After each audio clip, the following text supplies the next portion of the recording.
You will miss 100% of the shots that you do not take. And for that reason, I find value in budgeting and forecasting for organizations. Hi, my name is Alan Gibbon, and I'm going to talk through the concept of budgeting and forecasting, what it is, and how you can leverage it to your advantage. And I'm going to do that today by focusing on sales, budgeting, and forecasting. So let's define budgeting and forecasting for sales. Budgeting is looking ahead for a period of time, normally 12 months, can be longer, and anticipating what you think you're going to achieve in sales for that period. And there are many methodologies, and I'm going to come back to that a little bit later. But in a nutshell, that is it. Forecasting, by comparison, is during the year as you're progressing. Let's say at the end of 3 months, so quarter one, you're looking ahead at the next 9 months in light of what's happened in the first 3 months.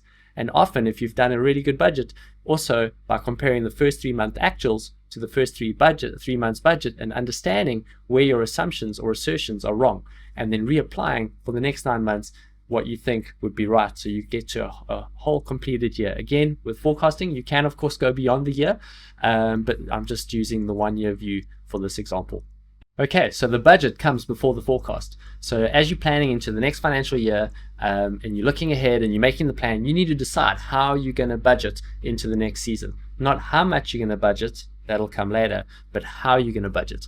And historically, it would just be some clever financial people in a room behind closed doors, building the budget, presenting to management, that goes up to leadership, gets signed off, bonuses and performance targets get put in place, and the sales team comes in and gets told, hey, this is what you got to do. And one of two things can happen. By chance, the finance team and the whole process could be right, and the sales team are energized and ready to go. Most often, the sales team is frustrated because they haven't been engaged, and they know the detail. They know the customers, they know the product range, they know the industry, they know what's happening on the ground. And the dark side is they can then spend the year proving that the finance team made a mistake. So rather than go through that unnecessary thing, the modern day and the more inclusive way is to build this collaboratively. And so you need to decide how you're going to plan going forward. And the budgeting and forecasting techniques are going to be similar in my example. So I'm going to spend a bit more time touching it here in the budgeting process, and then I'll just make reference to it as we go ahead. So the first thing you can do is you could say, well, what did we do last year? And we can say, well, let's just get 5%, 10%, 20%, whatever it is, more on that. And you can just run a mathematical calculation that just increases what was there last year into, or the current year, into next year. And that's your budget. It's quick, it's easy. It's a very simple process.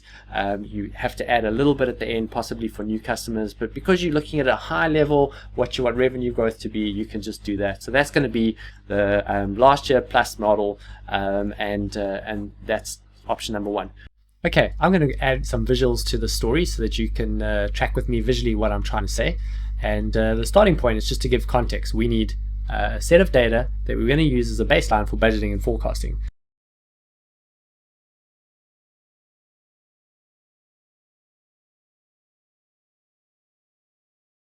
Okay, first example, artificial intelligence in the prompter with that SQL database, asking for it to use 2024 as the base, add 5% growth for any Tailspin customer, 2% growth for everybody else, and give us the customer ID, the date, and the amount.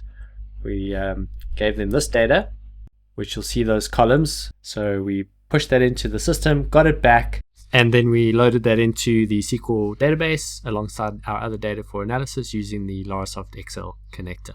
You could obviously do some spreadsheet analysis as well. So the next way is to take last year's sales and to apply an adjustment of, say, 0 takes it to 0, 1 keeps it the same, 2 doubles it, etc.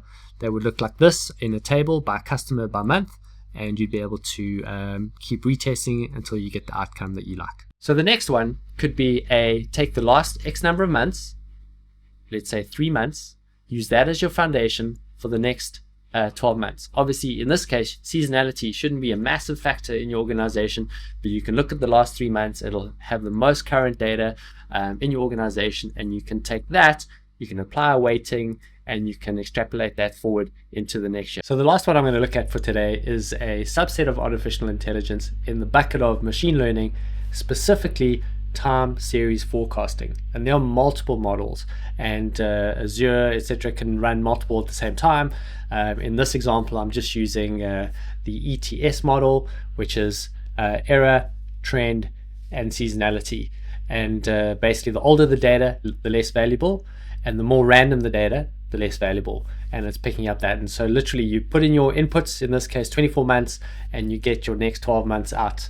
And so that just runs in a bit of code or in a browser in a certain environment, and then we're going to put it in now, and I'll show you the various outcomes. Okay, so now that we've done the hard work, we can do a comparison. So we can see we've chosen the manual year on year, and we're seeing that at the end of quarter one, we are behind on year to date versus budget. Year to date plus budget remaining, which is the remaining 9 months of the budget, we're also behind budget.